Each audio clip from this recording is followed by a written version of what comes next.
Vous comprenez, lorsque je mets mon attention sur ce qui advient, eh bien ça s'amplifie. Si quelqu'un t'agresse et que tu lui accordes de l'importance, son agression va s'amplifier. Si quelqu'un est en mauvaise posture par rapport à toi, par exemple, il a déjà fait des choses que tu n'aimes pas, si tu mets ton attention sur cette adversité qui se crée en pensée, ton dédain et ta haine pour cette personne vont s'amplifier. Et tu finiras par réaliser des choses que tu ne veux pas. Alors, lorsque les problèmes arrivent, tu te calmes. Et tu détournes ton attention de ces problèmes. Peu importe ce que c'est.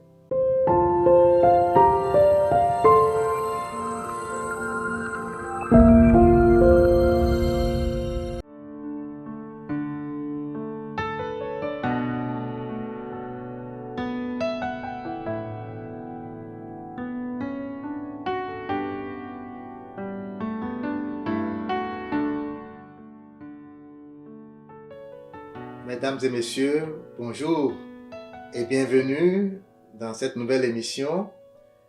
Aujourd'hui, je viens partager avec vous quelques petites astuces pour surmonter les problèmes.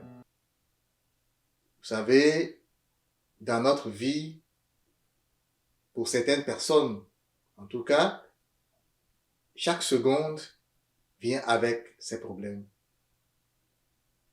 C'est tout comme si nous sommes submergés par une avalanche de choses, de situations, qui apparemment, pour nous en tout cas, n'ont rien à voir avec nous. On va dire, il est contre moi, elle est contre moi, ils sont contre moi, le monde entier est contre moi. Et justement, dans ces ténèbres, parce qu'on est plongé et on navigue à volo, on est littéralement écrasé par les choses qui arrivent. Parfois, on est submergé, on ne sait pas où mettre de la tête. Et dans cet état d'esprit où on se sent vraiment écrasé, on n'a pas la lumière pour savoir réellement qu'est-ce qui arrive. Alors, comment s'en sortir lorsqu'on est ainsi plongé dans des problèmes? Comment faire pour s'en sortir? Je vais vous partager quelques astuces que moi-même j'utilise pour pouvoir sortir la tête hors de l'eau, comme on le dit. Vous savez, dans le deuxième livre des Chroniques, il est écrit, au chapitre 20, « Ne crains pas et ne t'effraie pas à cause de cette grande foule, car le combat n'est pas à toi, mais à Dieu. » Ne crains pas et ne t'effraie pas à cause de cette grande foule, car le combat n'est pas à toi, mais à Dieu. Je vous ai dit que les paroles de la Bible sont des paroles métaphysiques, métaphoriques. C'est des paroles qu'il faut comprendre dans un sens beaucoup plus profond que le sens apparent, superficiel, que l'on peut comprendre par notre cerveau humain. La plupart des gens qui lisent des passages de ce genre se réfèrent à une guerre physique, où des armées vont se lever pour aller combattre d'autres armées. Et alors, ils s'imaginent que Dieu est derrière l'un des camps, peut-être celui qu'il a invoqué en premier ou celui qu'il a choisi, et qu'il n'est pas derrière l'adversaire. Nous savons aujourd'hui que rien ne peut plus être éloigné de la réalité ou de la vérité spirituelle. Car notre Dieu, qui est le créateur de tout ceci, est un Dieu impartial. C'est un Dieu fidèle pour tout le monde. Nous sommes tous ses enfants. Lorsqu'il y a des belligérants dans un conflit, lorsqu'il y a des adversaires qui s'affrontent, eh bien, les deux sont des enfants de Dieu. C'est tout comme si deux équipes de football s'affrontent dans un match décisif. L'une va appeler Dieu, l'autre aussi va appeler Dieu. Est-ce que Dieu va prendre parti pour l'un et contre l'autre? Nous le savons, non. il n'y a pas d'acception pour les hommes devant Dieu. Dieu ne préfère personne au détriment de l'autre. Dieu aime tous ses enfants de la même façon. Donc ce passage du deuxième livre des Chroniques, il faut le comprendre dans son sens le plus profond, dans son sens ésotérique, dans son sens spirituel. Alors, ne crains pas et ne t'effraie pas à cause de cette grande foule. Aujourd'hui, dans notre vie, à quoi peut ressembler une foule qui vient nous assaillir? C'est les problèmes. C'est toutes ces situations desquelles nous peinons à nous dégager, à sortir. Aujourd'hui, la foule dont on parle ici, dans ce passage, c'est littéralement tous ces petits soucis. Que ce soit des soucis de maladie, que ce soit des soucis d'adversité, que ce soit des craintes, des peurs de quelque chose, tout ça, nous les considérons comme des problèmes et ils nous assaillent. Et il est dit, ne crains pas et ne t'effraie pas. Pourquoi? Car le combat n'est pas à toi, mais à Dieu. Lorsque, encore une fois, nous ne considérons pas que Dieu est un Dieu qui est à l'extérieur de nous, mais que c'est un Dieu qui est à l'intérieur de nous, alors nous avons une vision complètement différente des paroles des Saintes Écritures. Et c'est ainsi pour tous les livres sacrés, c'est pareil. Le combat n'est pas à toi, mais le combat est à Dieu. Qu'est-ce que cela veut dire? Cela veut dire que Dieu qui est en toi, c'est lui. Ton âme, c'est elle qui prend les choses en main. Tout ce qui arrive là, c'est ton âme qui prend ça en main. Alors, c'est toute une révélation.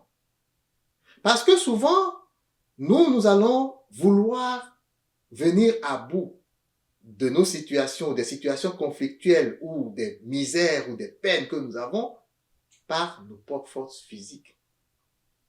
Nous nous disons, pour que la paix et la joie puissent revenir dans notre vie, eh bien, il faut faire ci, il faut faire ci, il faut faire ça.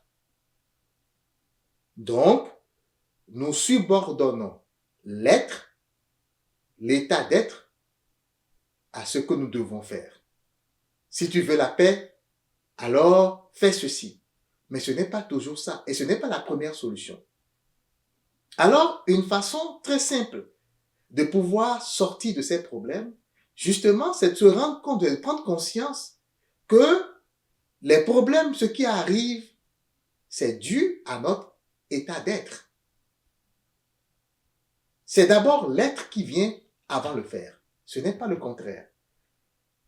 Et on l'avait dit, on l'a toujours dit dans beaucoup d'enseignements, le monde spirituel précède toujours sa manifestation, sa représentation dans le monde physique. Dieu existe avant les hommes. Dieu existe avant ce monde physique. Et avant d'être incarné en ce monde, nous existons en tant qu'âme. C'est l'âme qui s'est incarnée ici. Donc, tout ce qui advient dans notre vie aujourd'hui, qui se manifeste, avait déjà été planifié. Tout ce que l'homme a créé dans ce monde a d'abord existé dans son imagination, dans son esprit. Donc, tout ce qui se manifeste dans le monde physique a d'abord existé dans le monde spirituel.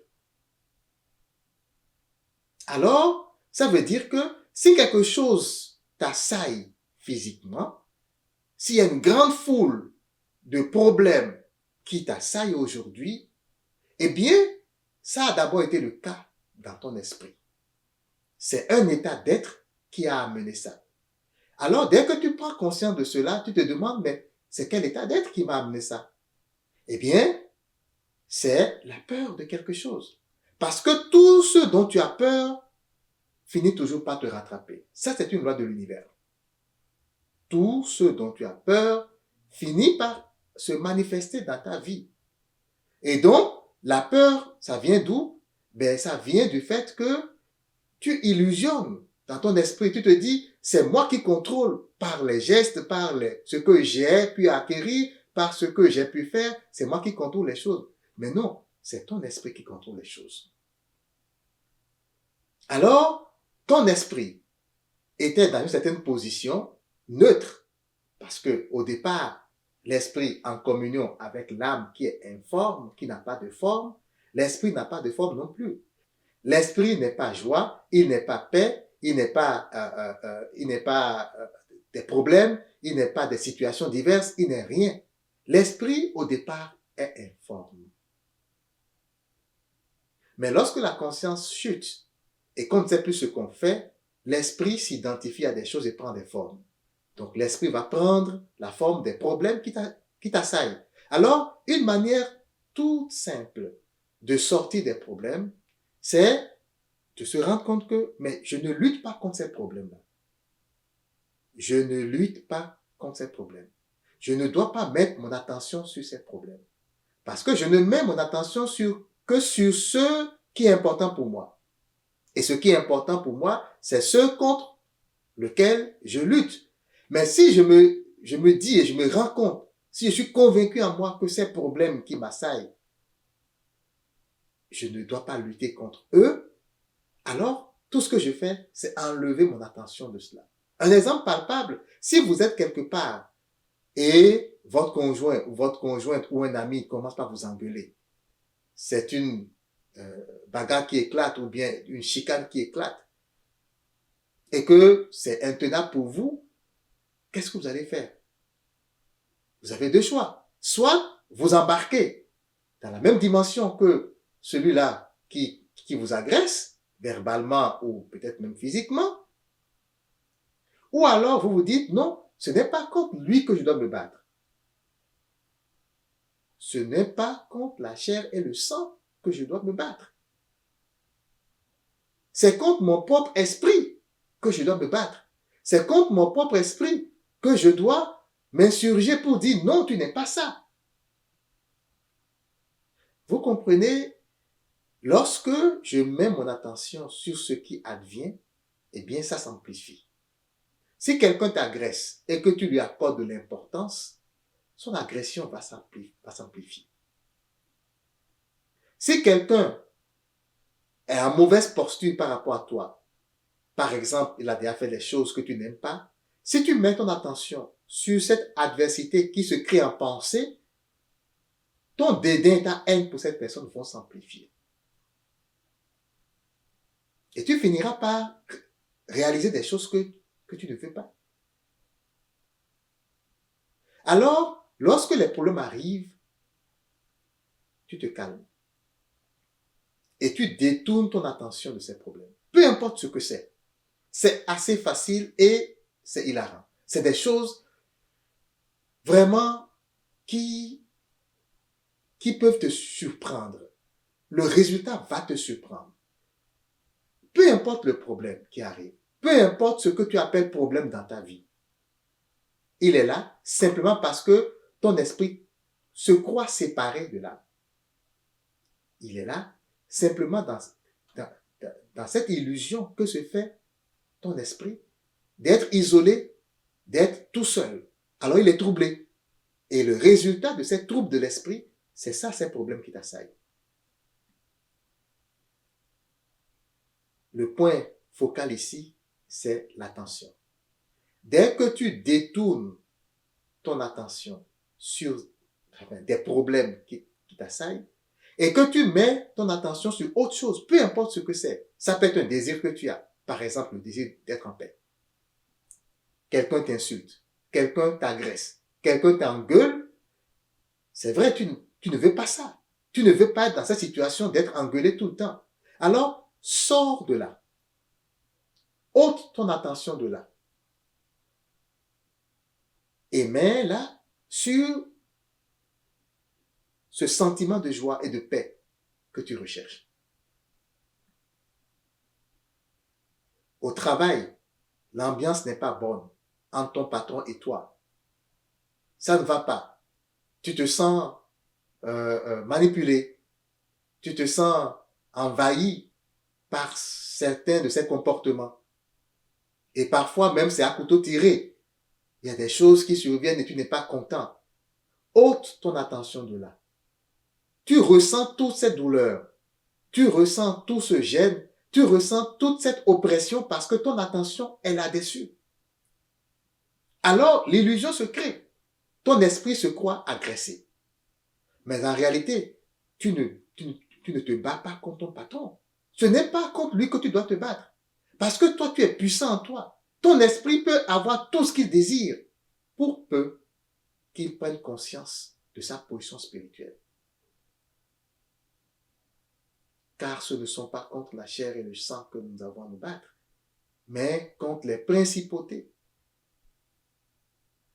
contre l'esprit impur qui est en nous, contre notre esprit qui est devenu impur du fait qu'il s'attache à ces problèmes, à ce que les yeux ou les sens physiques voient.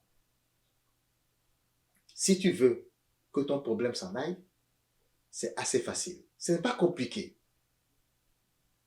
Prends conscience, reviens en toi et prends conscience du fait que tu as mis ton attention sur ces choses, ça te fait mal. Prends conscience que tu n'es pas ces problèmes et que toi, tu es un enfant de Dieu puissant, que tu es Dieu et que tu dépasses tout ceci et que tu peux créer autre chose pour toi. Alors tu enlèves ton attention de ces problèmes. Si tu es malade et que la maladie se perpétue, perdure, continue, tu as de plus en plus mal, tu as toujours mal, c'est parce que tu as mis ton attention sur ces douleurs. De telle façon que ces douleurs en toi deviennent ta seconde nature et même ta première nature. Tu te sens malade, tu te crois malade, tu crois que tu es la maladie. Vous voyez, c'est par degré. Et à un moment donné, c'est difficile pour toi de t'en sortir spirituellement. Commence à ôter ton attention de tes douleurs. Tu peux faire violence sur toi. Commence à ôter ton attention du gêne que tu ressens de l'intérieur. Et mets ton attention sur la guérison, sur l'être heureux, sur la santé que tu as déjà. Mets ton attention sur la personne, l'individu qui est devenu heureux d'être en bonne santé. Imagine-toi dans cet état. Imagine-toi que tu es déjà sorti de cette maladie. Et peu importe ce qui arrive, garde cette foi. Et tu vas voir, la maladie va partir. Parce que ce sur quoi tu mets ton attention, ça s'enfle, ça grandit. Et ça perdure. Ce de quoi tu ôtes ton attention, eh bien, ça diminue, ça pâlit et ça meurt. C'est le professeur Deepak Chopra qui avait déjà dit ça. C'est l'un des plus grands secrets de l'univers, chers frères et sœurs. Notre attention est notre boussole. C'est très important. Peu importe le problème que tu as, c'est parce que ton attention est là-dessus. Et quand ça perdure, c'est parce que tu désires que ça perdure. Peut-être inconsciemment, peut-être tu ne le sais pas. Et quand je le dis, peu importe le problème. C'est vrai, vous allez me dire, quand tu as des douleurs, c'est pas facile d'ôter ton attention. C'est vrai que c'est pas facile. Mais ce qui est difficile, même ce qui est difficile, c'est parce que tu conçois que c'est difficile, que c'est difficile.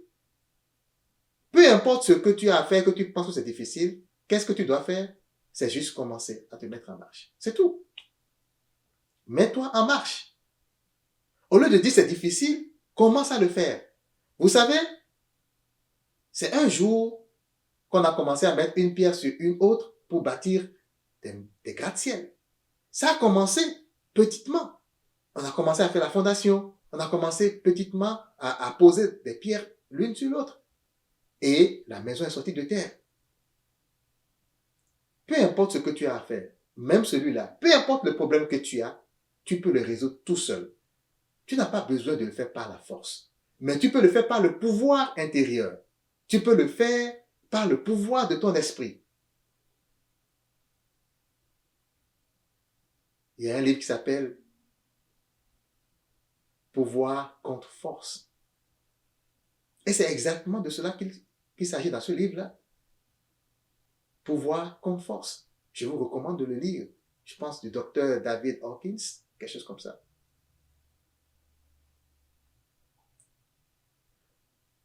Il dit que tous les problèmes que nous avons, c'est parce que nous tentons de résoudre par la force. C'est parce que notre niveau de conscience est assez bas. Et si tu veux résoudre un problème, c'est facile. C'est juste doter ton attention. Et ce sur quoi tu mets ton attention, c'est là où ton niveau de conscience est. Si tu mets ton attention sur le pouvoir de ton âme, eh bien, ton esprit va s'élever. Et ton niveau de conscience de même. Alors, tu vas voir, les problèmes vont diminuer petit à petit jusqu'à déguerpir de ta vie. Tu n'auras aucun autre effort à faire. Aucun. Voilà ce que j'avais à partager avec vous aujourd'hui.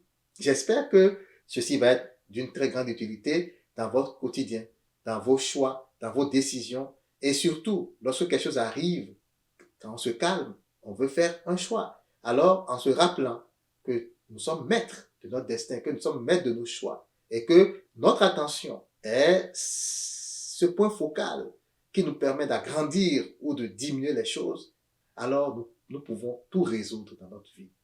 Et évidemment, ce n'est pas par notre propre force physique, ce n'est pas l'humain en nous qui va résoudre, mais c'est le divin en nous qui va résoudre les problèmes. Nous en sommes conscients. Et alors, nous allons être dans la gratitude et dire merci Seigneur de m'avoir aidé à pouvoir résoudre tous ces problèmes qui m'assaillaient. N'oublie jamais, ne crains pas et ne t'effraie pas à cause de cette grande foule de problèmes qui t'assaillent, car le combat n'est pas à toi, mais à Dieu. Tu dois savoir qu'il faut toujours détourner ton attention du problème et la concentrer sur la chose, sur la paix, sur la joie que tu désires. Sois béni.